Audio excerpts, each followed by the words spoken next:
On today's show, we'll be joined by our weekly co-host, Alykhan Bijani, to break down prominent takeaways from Alperen Sengun and Usman Garuba's play throughout EuroBasket, what we've learned about how those guys have grown their respective games throughout this offseason. Is it a good thing that they're currently playing overseas rather than being back with the team here in Houston? All of that and more coming up right here at Locked On Rockets.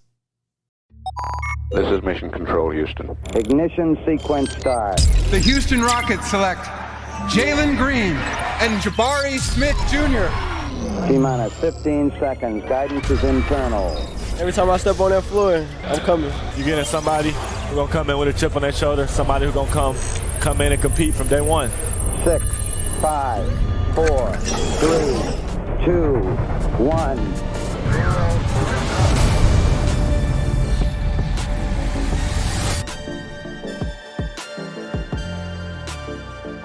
What's up, and welcome to another edition of Locked On Rockets, your daily podcast home for everything Houston Rockets basketball. As always, I'm your host, Jackson Gatlin, native Houstonian and credentialed media member. I'm also the host of Locked On NBA Mondays, host of the State of the Rockets podcast, as well as Rockets Watch. Be sure to follow along on Twitter at JT Gatlin, and the show, of course, at Locked On Rockets. We are free and available on all podcast platforms. We're also on YouTube, so go to YouTube, be sure to search Locked On Rockets, and like, comment, and subscribe. Now, today's episode is brought to you by BetOnline. BetOnline has you covered this season with more props, odds, and lines than ever before. BetOnline, it's where the game starts.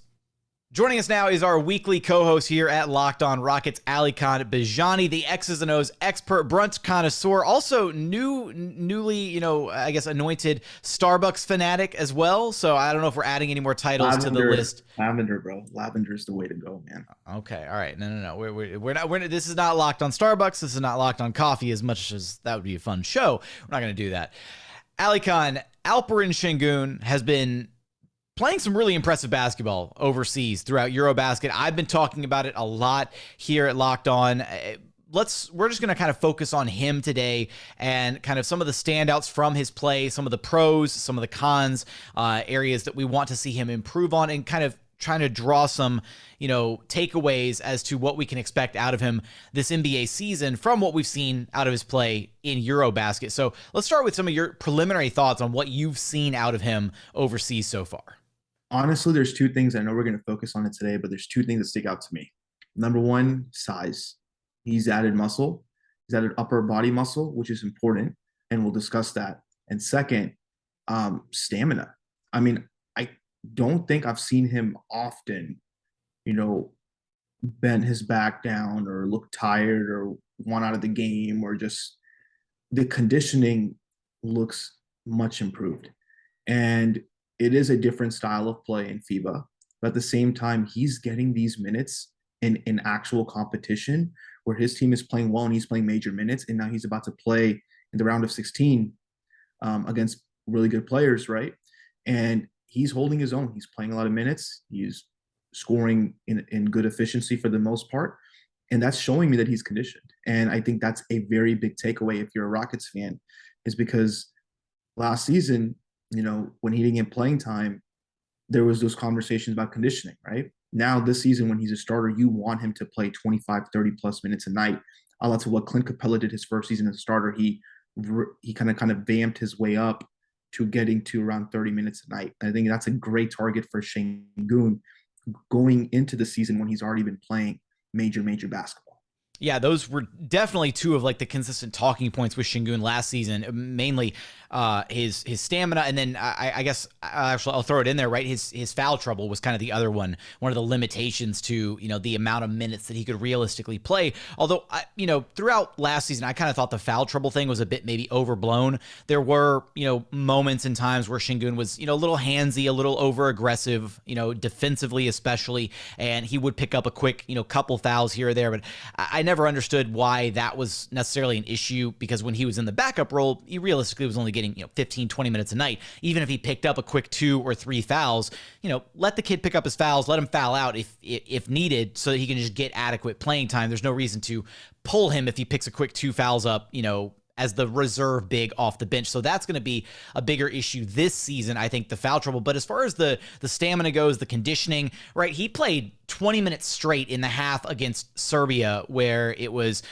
Turkey against Serbia against Nikola Jokic, right? Trying to mount the comeback in that game, and unfortunately Turkey falling just a little bit short, but it was really inspiring to see Sengun play that entire second half, and he did start to look a little gassed by about the 4 or 5 minute mark left in the game. After 15 straight minutes on the court, he was a little out of it, but being able to get those solid stretches of play out of him is going to be a big part of his ability to, I guess, be a bigger part of the rotations moving forward this next season, if that's not a consideration that Silas has to worry about, I can only run him for 6 to 8 minute spurts at a time at most. And I'm not comparing the two when I make this comparison. I'm just giving this in the situations is important. James Harden, when he played in FIBA, when he played in the Olympics, the shape he came into the Rocket season with was great, right? He was coming off playing an integral role in those teams, comes in, plays a great season. I think for Sengun, you can't discount that from happening as well, where he comes in and, man, what if he has a stellar season, the season that a lot of people are expecting him to have. And so I'm excited. I'm really excited, honestly, to see how well Sengun plays. He's really impressed me just with his ability to make better reads, not offensively, but defensively. And I really like seeing how well he's played also with Shane Larkin in those pick and roll, even though Shane Larkin is now out for the rest of the tournament. It's great to see that Sengun can play well with the primary ball handler, and that you can get him involved on those rolls towards the rim where then he can establish position. And Rockets fans don't like to hear his name a lot, but that's what Christian Wood was good at, kind of getting the screen and roll. If, once the screen was set and kind of running, diving towards the rim, and hopefully establishing position, right? Sorry, ideally establishing position, right? So I think that can go with Sengun as well. And Sengun is looking good in terms of his ability to work on that shot. He's not scared to take it. I think he was last season. I don't think he's scared to take it. I think he takes too long to decide if he wants to take it. And those are two different things. And I think for him, he just needs to let it go and trust himself to be able to make the shot. And if we see more of that, I think that in itself, not the percentages, even though that's a big part of it, but I think that in itself, that confidence is to take a shot, is really going to open up the rest of the floor for him, because he's a guy who likes to use those pump fakes, right? Those head fakes. All those spin moves we're seeing in the highlights from him this FIBA tournament, what are they caused by? They're not that little shoulder shake, no dream shake. It's the head shake. It's the head movement. He is very good at using his head to make a defender off balance. And if he can just be more confident in a perimeter shot, and when he attacks those closeouts and he uses a head fake again to go the other way, I mean, it's incredible to watch. So I've been really impressed with him. But, we're talking about his conditioning. I want to go back to what I mentioned earlier, Jackson. Your thoughts on his strength? I mean, he looks like he's added some muscle. He does. I mean, the way that he... we saw him last season, right? Going up against, big-bodied NBA centers, and he really kind of felt like he was always capable of holding his own. Now, there was a couple moments there where, he was guarding Nikola Jokic defensively, and Jokic managed to just bulldoze his way in and get whatever he wants. But at least from an offensive perspective, it does look like Sengun is able to use his size, use his strength a little bit more effectively. And I think that's maybe a combination of him adding a little bit more strength, but also the fact that he's learning how to better utilize his size to his advantage, right? Offensively, right? That getting to the spot on the floor, getting to the low block, if Turkey's ever able to actually get him an entry pass successfully, and then being patient and using his body to just put the defender in the locker, right? I mean, he gets right under the rim with relative ease against a lot of the guys who try to cover him in single coverage. And that's what makes him so effective, is because if he's being guarded in single coverage, it's either going to be eventually somebody's going to foul him, or he's just going to get a bucket right at the rim. Or if you do send a double team at him, he's got the patience and the ability to read what's happening to then make the proper kick out and find the open man. Yeah. You bring up a good point on the entry passes. Who's the Rockets' best entry pass player? Josh Christopher. Legitimately, Josh Christopher throws the best entry passes on the team, because Josh Christopher's the best bounce passer on the team. I would say Eric Gordon. Okay. Mm-hmm. I comes from watching Eric play a long time and just trusting him to be able to make the pass. But that's I'd go overall, definitely probably Eric Gordon. But I do think there's I think a lot of times players are scared to throw a bounce pass into the post for whatever reason. I think the default is you want to loft it in or get the ball right into their chest or whatever. But Josh is so on point with his bounce passes, and I brought this up to him last season at one point. He was like, yeah, I feel really good about my bounce pass, but I need to work on like getting it over the top of the defense, because I could put together like a whole like 5-minute highlight clip of Josh just drilling bounce passes like on the money every single time. And I do think that's maybe like something that could be better utilized, especially for like post entry passes, is just if you can get the bounce pass angle just right, you can get it right into the post with ease. I think Locked On Rockets listeners want to see your highlight reel, Jackson. Dude, I mean, hey, I'm going through training camp right now because the Summit boys, my guys Kenny and Justin, they run a game every Friday night, and eventually I'm going to join them for one of the pickup sessions. So I am currently like John Wall. What's up? I'm challenging you to a one-on-one. Oh my god! All right, Alykhan Jackson one-on-one. This is going to be it's not going to be pay-per-view. We're going to be like the fights they put on before the pay-per-view fights. That's what. No, that's I what think we should make it pay-per-view so people see how much I destroy you by. Oh my God. All right. Well, on that note, we're going to continue our discussion focused on Alperen Sengun coming up here in just a second. Some of the other standout things that we've noticed from his play throughout EuroBasket. We're going to get there after a quick message from our friends over at BetOnline. BetOnline is your number one source for all your pro and college football betting needs and sports info this season. Find all the latest football league developments, game matchups, news, podcasts, including this year's opening week's games. BetOnline is your continued source for all of your sports wagering information across every major league. They've got you for NBA, NFL, MLB, UFC, MMA, you name it. They've got you covered over at BetOnline. They've even got golf. They got whatever you need over at BetOnline. Right now, you can take a look at who the odds-on favorites are for the 2023 NBA title. Right now, the Boston Celtics at plus 550, Golden State Warriors at plus 700, Milwaukee Bucks also sitting at plus 700, and then rounding out the top five, you got the Brooklyn Nets at plus 750, and the LA Clippers also at plus 750. So for all of that and more odds and lines, be sure to check out BetOnline to see all the trends and action available to you. BetOnline, it's where the game starts.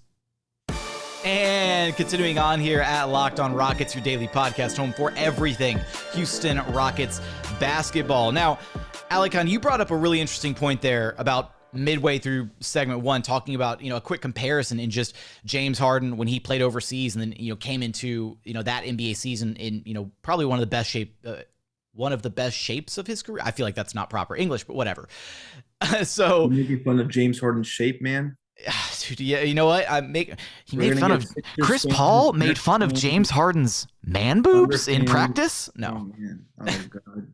Yeah, I'm not making any comments on that. We're bringing back the Skip Bayless man boobs comment. I cannot believe he fell for that.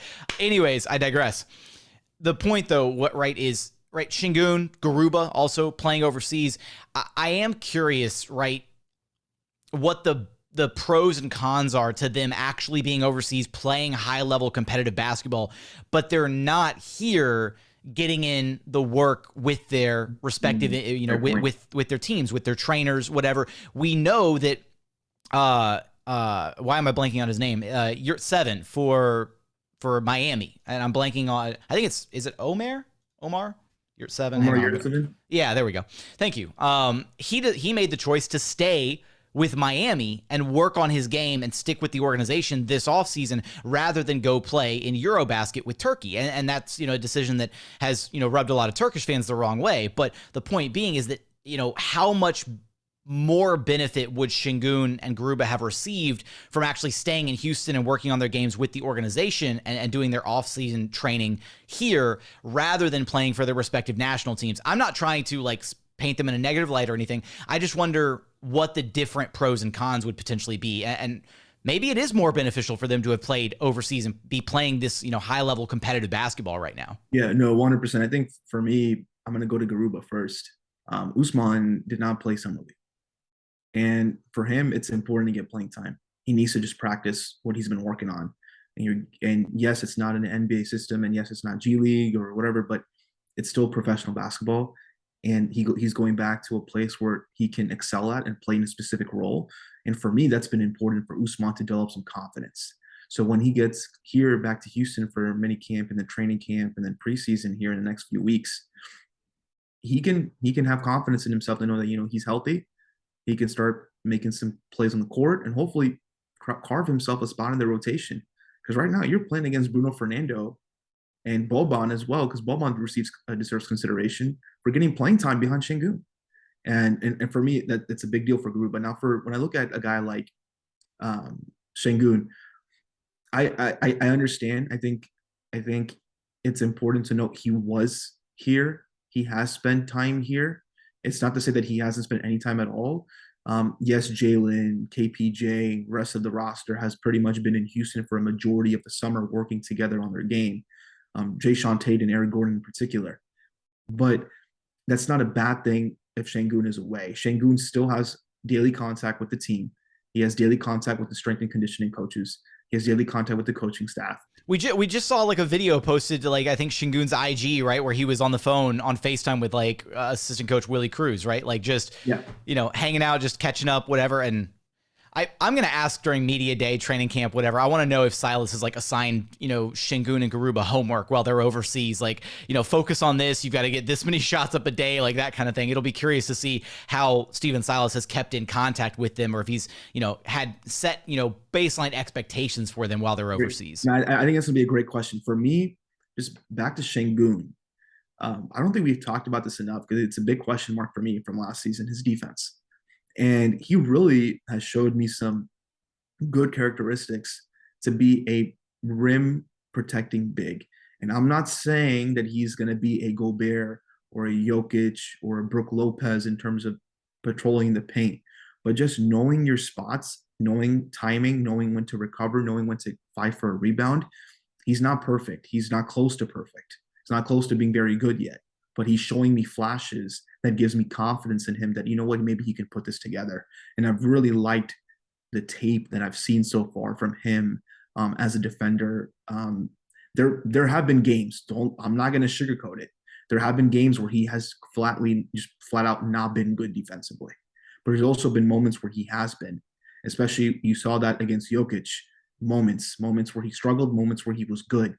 I think it's important for him to see that now. So when he goes into a season and he's playing against those fives now who can go on the perimeter and attack you and score, he's going to have an idea. He's going to be able to relay back to this time in EuroLeague and be and FIBA and figure out kind of what was going on. So I'm really excited for that aspect of it, just in terms of defensive tape that he's going to be able to see and learn from before he even gets to the start of the season. I'll agree with you there, because I do think that one of his best skills, and this translates both to offense and defense, right, is his ability to anticipate.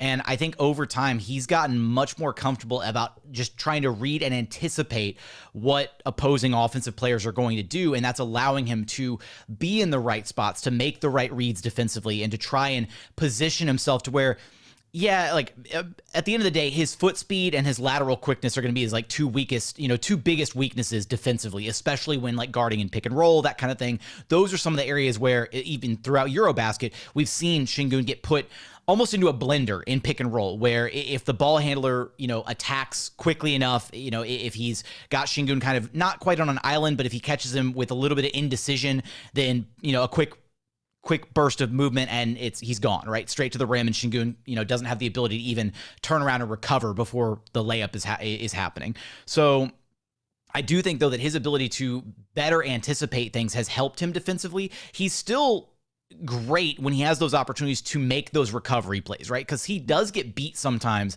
and is able to still recover because he understands, like he's already anticipating what's happening on the floor, how this player, what direction somebody's about to drive, where the pass is going to go, who they're kicking it to, what have you. And I think the optimism for a Rockets team with Sengun at the 5 spot, right, is more or less kind of the Denver Nuggets style of playing defense, right? I mean, they've kind of had to, like, Jokic is not a phenomenal defender. He's made strides defensively, absolutely. But, and he does have, a little bit more inherent size and length than Sengun does, which does help him. But as far the same questions, as far as like lateral mobility, quickness, like all of that, I think the Rockets can kind of emulate what the Nuggets have done and try to basically plug the holes of the Rockets defense with players around Sengun who kind of mask some of his issues on that end, which is why the addition of Jabari Smith Jr. is so exciting for this Rockets team, because he is almost the exact type of 4, especially defensively and offensively, that you want next to Alperen Sengun to try to give him the best opportunity to succeed. Yeah, and one more thing on the Sengun and Tari, Eason and Jae'Sean Tate, Gordon, good perimeter defenders, and also players who can help with gaps. And I'm going to keep saying it especially for those who have not been listening to us the whole summer. There's a new theme in the NBA with defenses where instead of a man-to-man defense, or hybrid or a zone defense. They're playing more of a hybrid, where the goal is take away as many gaps where the ball can go as possible. Think of it as in the NFL when you're playing football, right? You have your short throws, you have your intermediate throws, and you have your high level throw, your over the top throws, right?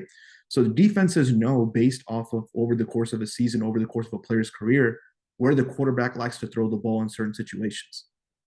And the NBA is starting to kind of, take that data similarly and look at if a player drives right and you're playing 5 out, which most NBA teams, if not all NBA teams, play that predominantly. Where's the ball going when the player drives right? And so then the defense gets into those gaps to take away those passes. You remember that, Jackson? Remember that defense they played against James Harden? We thought it was weird. Ricky Rubio standing behind him and kind of funneling him towards Gobert. Yeah, that people can question that. But what I'm going to bring up, though, is when Drew Holiday did it, what the Milwaukee Bucks did. Milwaukee purposely took away the short corner and the cross court corner 3, took away the opposite slot, and the only spot on the court that was open for James Harden to make the pass was behind him. And that was because behind him was statistically where James Harden did not pass as much compared to any other spot on the court. And I think we're seeing that with these defenses. So the Rockets will also implement it. The Rockets are on the forefront of stuff like this. I think we're going to see where people like Jabari and Tari, who are so physically imposing, and we saw in Summer League, they can stay in front and kind of lock down a specific section of the court. It's going to make it easier for them to hide Sengun and allow Sengun to play a role where he's just helping other defenders versus defenders trying to funnel everything to him. He's helping funnel everything towards the team in the shell. And I think it's a really important concept that we're seeing a lot of. And I think that's something just to discuss, that Sengun doesn't have to be a A+ terrific defender. He just needs to be able to be serviceable in a scheme that can help him if they have the players around him to do so. Coming up, we'll talk about Sengun kind of expanding his offensive bag. The bag was already pretty big last season, but he's expanded it a little bit more this offseason. We'll talk about that, as well as the newest budding bromance here in Houston, Texas, between Alykhan? Yeah, well, hey, we've got some competition, man, because, look, I know that we've got a pretty established, fantastic bromance. It goes back a few years now, but Tari, Eason, and Boban Marjanovic, they're looking pretty cool. So they might give us some competition here. We're going to talk about that in just one moment. Welcome back to Locked On Rockets, your daily podcast home for everything Houston Rockets basketball. I am not Jackson Gatlin. Thank you very much. I'm Alykhan Bijani, and I'm glad to be here, joined here by Jackson Gatlin. Let's get back to some Rockets basketball talk. So with that, first off, Alykhan desperately was like, "Can I do the rejoin?" Which I think is the funniest thing ever, because I'm just like, all right, if you want to do the rejoin, you can do the rejoin. Actually, you keep talking trash. Just wait till next week when I do the rejoin. I got a little surprise for you. So you keep talking trash, man. See what happens. Oh, God, I don't like where this is going. All right, well, we'll see what happens next week, I guess. But, Alykhan, I do have something that I want to propose to you. All right, Alperen Sengun has, his offensive bag already last season in his rookie year was already fairly impressive for somebody his age. It's only going to get better with time. And throughout this offseason, throughout EuroBasket specifically, it looks like he's added a handful of things to his game. Specifically, there are 2 things that I kind of noticed that he added, and I kind of want to ask your opinion on which one do you think is more beneficial to him as an offensive player. The first of which is earlier in EuroBasket. He hasn't used it as much the last handful of games, but he looked like he kind of had this new, it's not quite like a teardrop. It's more like a shot put where he was facing up some defenders and he would kind of get to a couple little moves, and rather than try to bully his way all the way to the bucket, he would stop short, in the 5 to 8 foot range, and kind of, again, it was a little shot put, kind of a teardrop, not quite either one, and I liked that because it gave him something to put over the top of a bigger defender, right? Where he didn't necessarily have to rely on getting all the way to the rim for a layup or to get fouled, what have you. And then the inverse of that is, especially in these last handful of games, the ones where he's, gone off for, north of 20 points, he's displayed what is basically the Dirk Nowitzki fadeaway, like the one-legged, lean your shoulder into the defender, kind of push him away a little bit, and then lean, fade, one leg up, and generate that little bit of separation between the defender and fade. And he's done that from all over the court. He's done it from 10 feet away. He's done it from 18 feet out. He's done it early in the shot clock. He's done it late in the shot clock. Now, my question to you is, which one of those moves do you think is more beneficial to him as a player? And I would maybe amend that first one a bit to say, would it be more beneficial if he did have like an established or developed like hook shot or something where he could rely on his post play, you know, back to the basket and backing a defender down and then getting to a little baby hook or a little like formal hook shot within that kind of mid-range area of the post? Or do you think the fadeaway that he has where he can face up and then shoot over the top of a defender by creating space, which one of those do you think will help his game out the most moving forward? Anything when you're going towards the basket and making it a high percentage is the winner for me. Now, that being said, if he can knock down any shot from 5 to 15 feet at a 45 to 55% clip, I think you let him take it with a high enough volume, of course. But, you know, for me, I marveled by the Dirk Nowitzki shot. I think it's great. I like the way he's kind of adding stuff to his bag, right? But when it comes down to it, you want to be able to just take baby steps. And I don't think he's ready yet for you to be able to say, all right, LP, we're clearing the side of the court for you. Go to work. Knock on a jump shot. I think right now he still needs to get towards the rim. And I don't think he's comfortable with that either. I know you mentioned those two moves, but Jackson, personally, I'm seeing him still trying to bulldoze his way through defenders. And he has to learn that he's not going to be able to do that just yet. He's adding muscle. We've talked about that enough today. He's adding muscle. But he needs to be able to work on counters when bigger defenders are taking away his ability to get past. And what are those counters? You can't just bulldoze. You have to be able to have a hook shot, score something on top of a defender. So a little push shot you talked about, for me right now in where he is at in his point of his career, that to me would be the best possible thing for him to replicate in the NBA and hit it at a high percentage. I did. And again, that's why, you know, the hook shot, it's still more so like you're still very much like, you know, in the post, you know, defender still attached to you kind of thing. The push shot and the way that he was utilizing it by kind of facing up, getting to a couple moves and then stopping on a dime. And it's like the Brandon Clark hook shot. If you watch enough Memphis Grizzlies, like somebody here likes to do, you you see a lot of Brandon Clark play, and I think it's a good comparison in terms of not exactly a shot put, but just that jump stop where he's stopping on the dime and letting it go. I think it's a good way to describe what, from a big perspective, what he's been doing.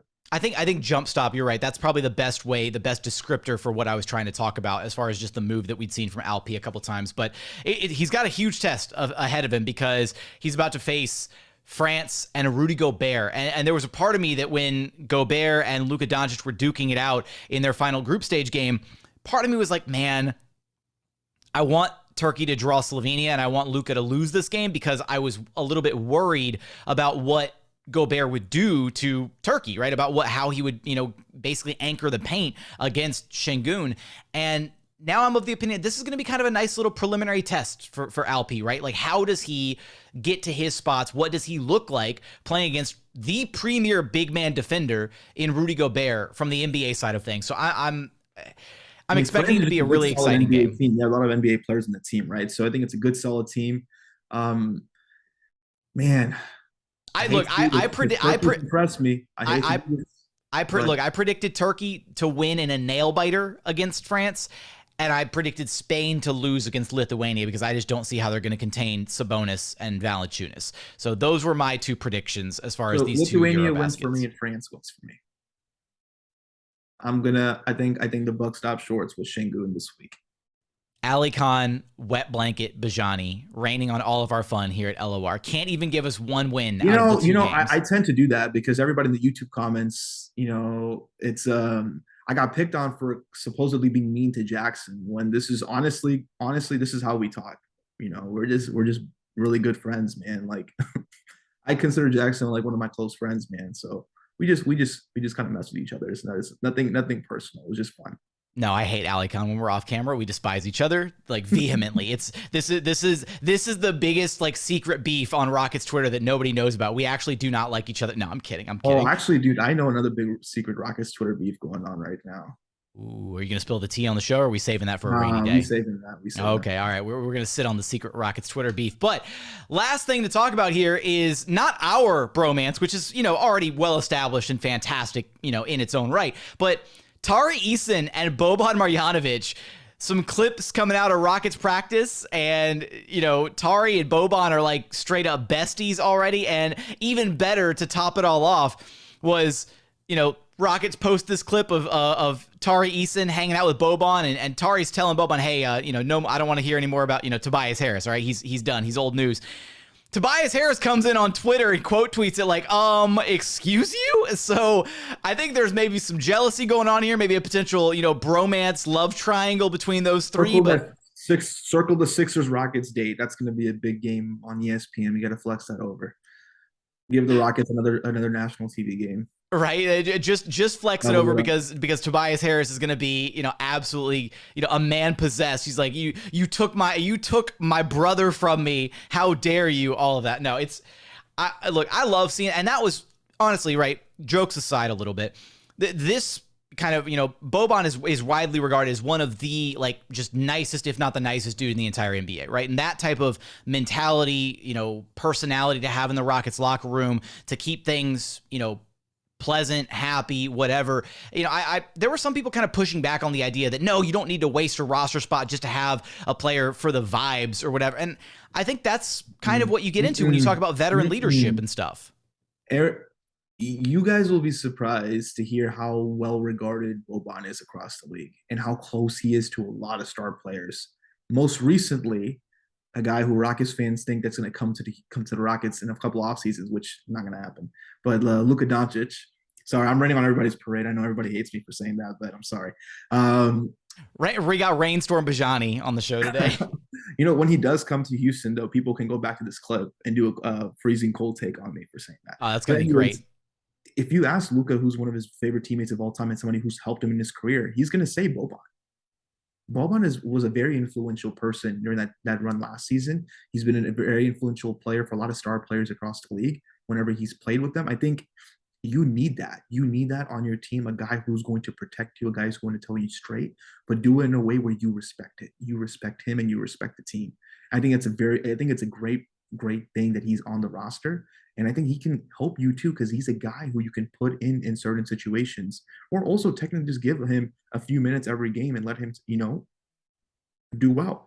And let Boban cook. Hey man, the Rockets need to practice their entry passes anyways. Who better than to throw it over the top to Boban, right? So, no, but in all seriousness, I'm sorry. I'm like picturing the Rockets practicing entry passes in practice now, and it's like, all right, easy level mode is like, all right, throw it into Boban. Hard level, intermediate level mode is throw it into Sengun, and like hard level mode is like throw it into Jae'Sean Tate for like entry passes. No. Throw it over Boban to Jae'Sean Tate. Oh, there we go. All right, I like it. But in all seriousness, if Tari Eason is not in the next John Wick movie, I'm going to be very disappointed. Oh my God. All right. Well, now I just need to see Tari Eason movie star. Ferrari, Peso. I mean, come on. Like the lines write themselves. He's already got the nicknames, right? Those are perfectly, I don't want to call them villainous nicknames, but they would work beautifully for a John Wick film. So that's going to be where we wrap things up for on today's show. Alykhan, you know the drill. Let everybody know where to track you down at. You can find me on Twitter at Rockets_Insider. Make sure you're following us here on YouTube, subscribing to Locked On Rockets. And just following us on Twitter as well. Keep up to us. DM us if you have questions. Talk to us. I mean, we're here to engage and support and have fun and have a conversation, right? So let's get to that. If you want to grab a nice coffee with me, if you want to get some sushi with me, let me know. I'm always down. If you want me to take you to Aga's, we'll go to Aga's. We'll get some Indian food, Pakistani food. You still haven't taken me to Aga's. I go to Aga's all the time, and you still haven't taken me to Aga's. So how dare you extend that offer to somebody else first? You're jeopardizing our bromance now. One last thing. I'd like to consider myself a Houston foodie. And so if there's like a Rockets Twitter conversation or Reddit or Instagram or anywhere Rockets forum conversations on food, I'd like to be included. There was supposedly one recently and I didn't know about it. And I felt really bad because I wanted to contribute my food takes. I always like to go to non-chain restaurants and kind of share those mom and pop type of places. So if you want some recommendations, let me know. I will share some with you. That's going to do it for today's episode of Locked On Rockets. As always, thank you so much for checking out the show. If you haven't done so yet, please consider subscribing wherever you listen to your podcasts. That's Apple, Spotify, Google, Odyssey app, free and available wherever you get your podcasts. We're also on YouTube. Go to YouTube, search Locked On Rockets. Be sure to like, comment, and subscribe. But as always, thank you so much for watching. Thank you so much for listening. And we look forward to having you back right here at Locked On Rockets, your daily podcast home for everything Houston Rockets basketball.